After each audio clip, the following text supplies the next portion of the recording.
Genesis chapter 18. The Lord appeared to Abraham at the oaks of Mamre while he was sitting at the entrance of his tent during the heat of the day. He looked up, and he saw 3 men standing near him. When he saw them, he ran from the entrance of the tent to meet them, bowed to the ground, and said, "My Lord, if I have found favor with you, please do not go on past your servant. Let a little water be brought, that you may wash your feet and rest yourselves under the tree. I will bring a bit of bread, so that you may strengthen yourselves. This is why you have passed your servant's way.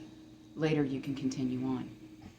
"Yes," they replied, "do as you have said."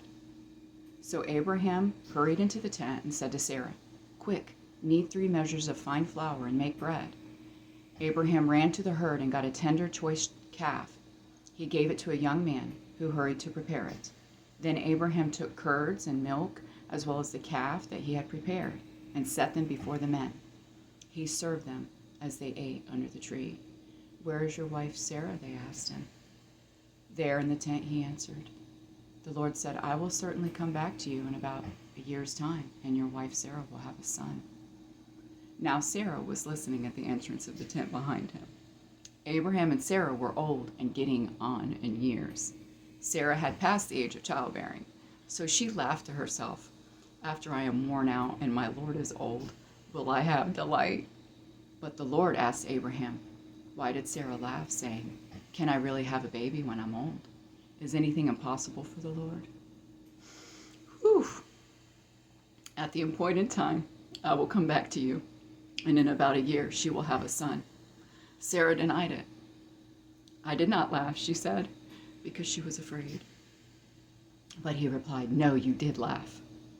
The men got up from there and looked out over Sodom, and Abraham was walking with them to see them off. Then the Lord said, "Should I hide what I am about to do from Abraham? Abraham is to become a great and powerful nation, and all the nations of the earth will be blessed through him.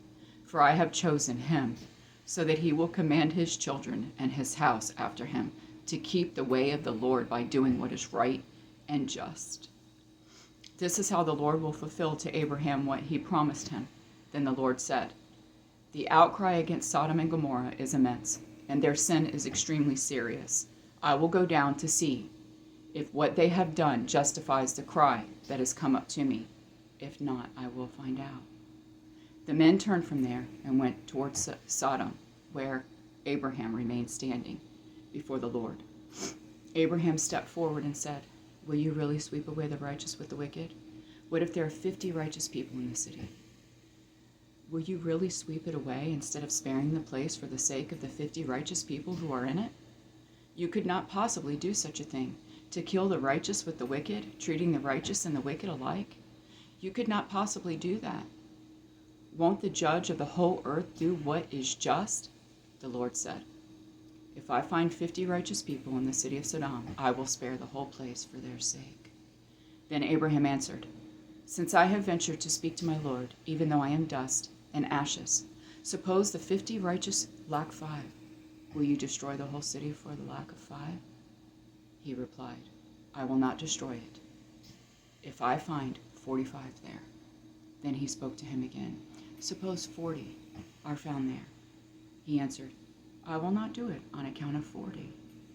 Then he said, "Let my Lord not be angry, and I will speak further. Suppose 30 are found there."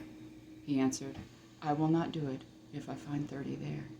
Then he said, "Since I have ventured to speak to my Lord, suppose 20 are found there." He replied, "I will not destroy it on account of 20. Then he said, "Let my Lord not be angry, and I will speak one more time. Suppose 10 are found there." He answered, "I will not destroy it on account of 10. When the Lord had finished speaking with Abraham, he departed, and Abraham returned to his place. I love you, Jonathan and Jessie.